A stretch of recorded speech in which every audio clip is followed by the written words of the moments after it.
You just recently moved out of your place. Yeah. You were living with your parents, and now you're and I don't know, like Spencer was working in the back of the Apple store. Now I'm bringing him on as... Then this doesn't seem like a glorious upgrade. But Spencer's going to be my personal assistant as I'm working over at Community.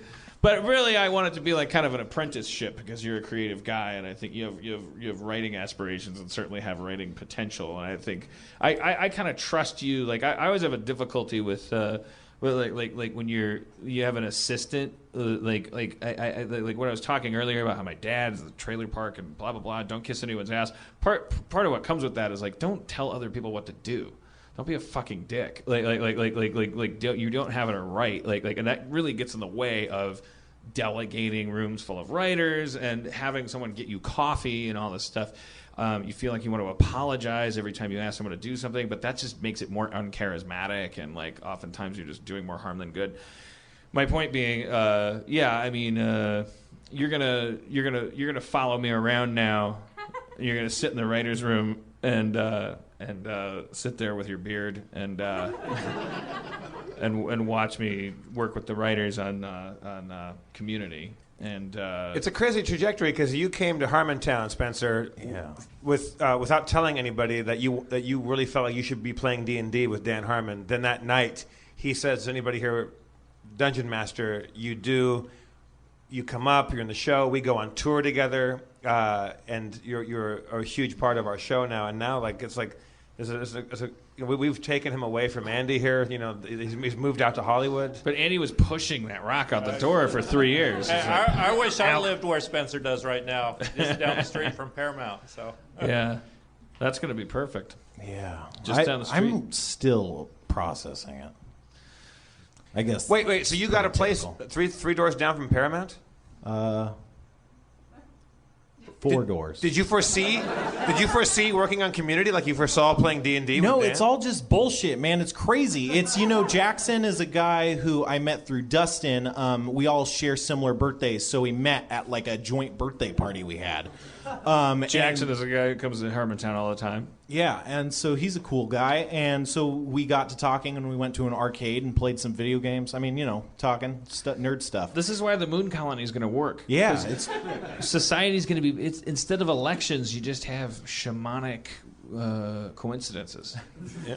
That's all it's been. And then he just one time he was like, "Hey man, you should come room here. It's really cheap." And it was the first time I'd like seen any place I could move out to that was within my money. I had just gotten the job at Apple not too long ago, increasing my income, but still finding an affordable place was eluding me.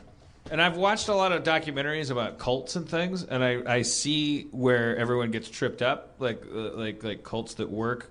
They all start with an awesome guy like me saying, "Hey, it's cool, man. I'm not awesome."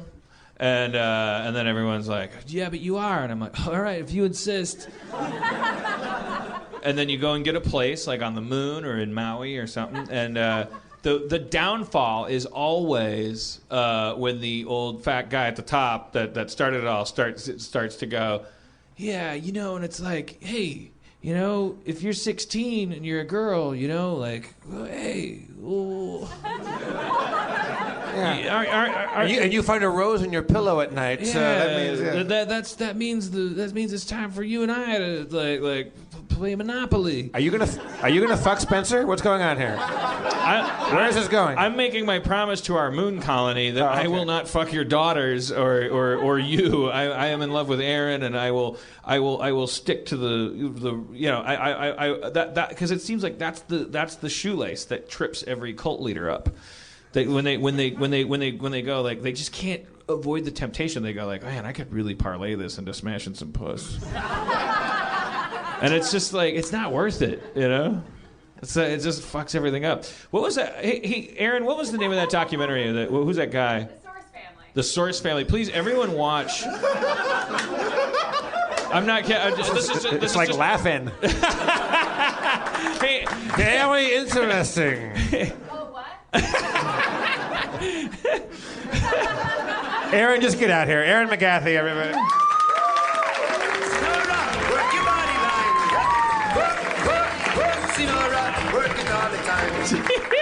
But no, please watch this documentary called The Source Family. It's amazing. I recommended the WikiLeaks thing, and I want to stress I got a couple tweets from WikiLeaks impassioned people. I did not mean to imply that the documentary WikiLeaks We Steal Secrets is somehow like the full story. I got like all these tweets that were like, you know, from people that I think are probably on the right side of justice and stuff, who are like, yeah, that documentary's bullshit. Well, obviously, if a third party makes a documentary about something that you're that, you know, like into, and it's 2 hours long, you're going to think it should have been 6 hours long and should have included this and that and that and that and that. This is a 2-hour documentary that like tries to objectively or like concisely kind of like explain this like fascinating story. I never said, oh man, this is the final word on whether you should respect anything. I think systems suck. I think Julian Assange seems like an awesome fucking guy. I don't know what like how fair that documentary is in terms of how many details it had to cut out in order to be 2 hours long. But anyways, I when I recommend something, it's because it's like it's interesting to watch it for 2 hours. So two more recommendations. Watch this Source Family documentary. It'll blow your fucking mind. It's about this cult that I've never heard of before. It's an amazing study in the evolution of a cult, which is not necessarily an evil thing. Like a cult, it's just like cults are neither good nor bad. They're just this phenomenon that spring up and happen. And then also we went and saw This Is the End tonight at the ArcLight. It's a very funny comedy movie. Everyone's like, I can get behind a big mainstream successful comedy movie. I was delighted by it. Go see it. Seth Rogen's back, everybody. Thank really heavens. Good. I felt like I was 10 years old watching Ghostbusters again. It was really, really funny. If anyone goes and sees This Is the End and thinks that it's not worth your ticket price, I will debate you online. Because I've seen a lot of shitty movies. I'm 40 years old. I'm really jaded. The last thing I'm going to enjoy is a movie about a bunch of famous yahoos playing themselves in a screwball comedy. Like I thought it was delightful. All right.